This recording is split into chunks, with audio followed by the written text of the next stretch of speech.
Alright guys, over the last few topics we have been talking about boxes. We have been creating boxes and manipulating their size and spaces around them. So far it was good. It was necessary to understand the basics first. But when it comes to creating websites, we will not be working on boxes. We will be working on layouts which can be complex, containing multiple columns. For example, on this page right now we have different contents. We can see here in this section we have 3 columns, and in this section we have 2 columns. One is containing image and heading and paragraphs. Similarly, in this section also there are 2 columns. One is having again image and heading and some paragraphs, and so on a page we can have 3, 4 or even more columns in a row.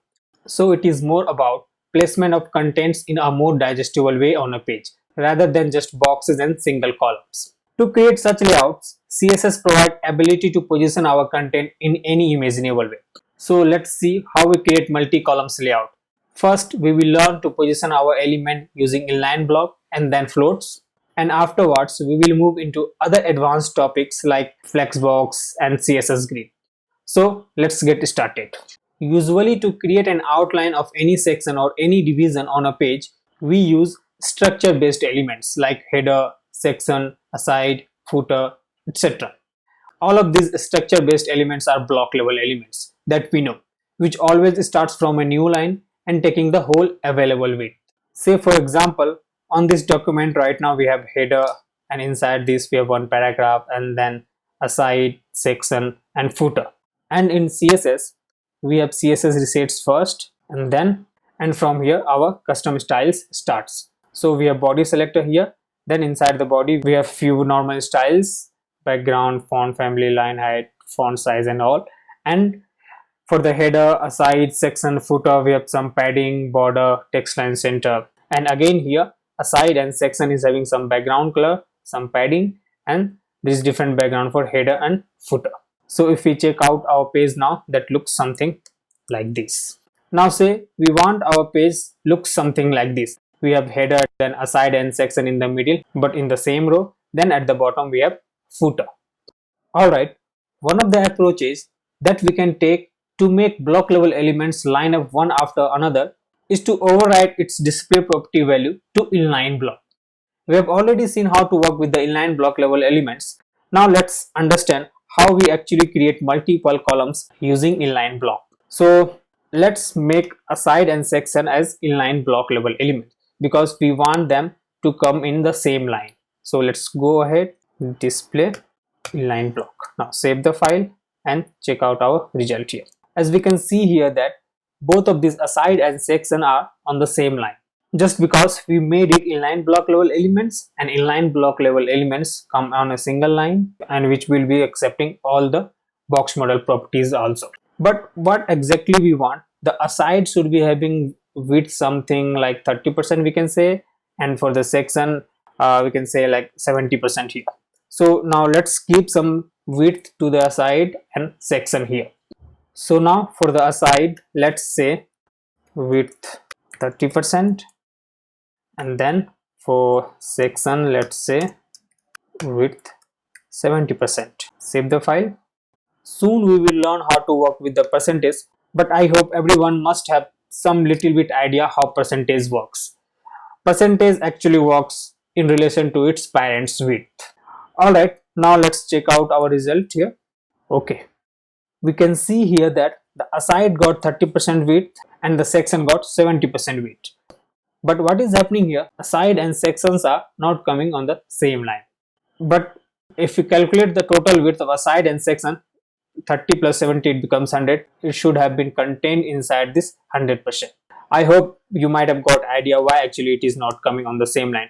As we have already discussed, that inline block level elements always has some small hairline gap between them. So that's why the aside and section is not coming on the same line. So to get rid of that small hairline gap or space, we have seen two approaches. One was the font size 0 applying to the parent, and another was commenting out the gap. So here let's take commenting out approach. So let's remove the space between aside and section. So to comment out, let's say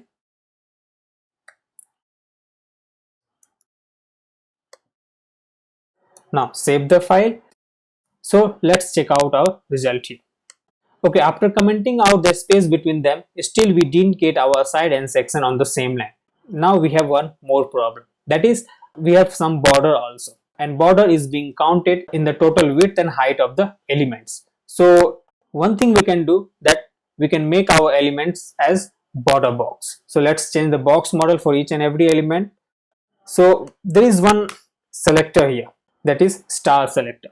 What star selector does, it targets each and every element in the document, and whatever the properties and values we define inside the curly braces, and those styles will get applied on each and every element. So now let's say box sizing border box. Now our each and every element is a border box. So now whatever the border or padding we will apply, so that will remain within the elements specified width and height. So now save the file and check out our result here. Great. Now we got our side as well as section on the same line, and no padding and border is being counted into the width and height of these elements. Alright, so far so good. We got our page similar to this but not exact. No worries, we are almost there. We just need some gap between the elements. And to apply gap between the elements, we use margin. So we will apply margin to header, aside, section and footer. So let's go here and then say margin of maybe 1.5%, which will get applied on all the four sides. Let me remind you once again that percentage always works in relation to its parent element. So now let's save our file and check out the result here. Alright, we got gap between the elements. The header and the footer looks good, but the problem exists with aside and section element here. It's just because we applied margin here. And if we calculate total width of this aside and section, let's see how much we get. So here we have 1.5%, again here 1.5%, that becomes 3%, and total aside is having 30%. And then again for the section we have 1.5% here and 1.5% here, and the total width is having 70%. So it becomes total 73%. And 73 plus 33%, it becomes 106%. So that's why the whole 100% of the width is not able to contain 106% of elements. So we will have to manage those gap into the width of aside and section, or if we reduce the width of one of the element by 6%, it will come on the same line. So let's reduce the width of section here. If we reduce 6%, it becomes 64%. Now save the file and check out the result here. Great, we got our page as exactly as here, but still there are few things that we need to do, but let's see here first. So now we can see our aside and section is on the same line just because we reduced the 6% here. So now it becomes total 33 plus 64 plus 1.5 plus 1.5, it becomes 67%. So 67 plus 33, it becomes 100%, and that's why now it is getting contained inside the 100% container. Great guys, we are almost done. So now we just need to remove the border from our elements and need some border radius. So let's go to our header, side, section, footer. Let's get rid of this border here and let's apply border radius, say 8px. Now save the file and check out our result here. Great, we got our page as exactly we wanted. Alright, this is how we work with the inline block level elements, and using inline block level elements, this is how we can create multi-column layouts.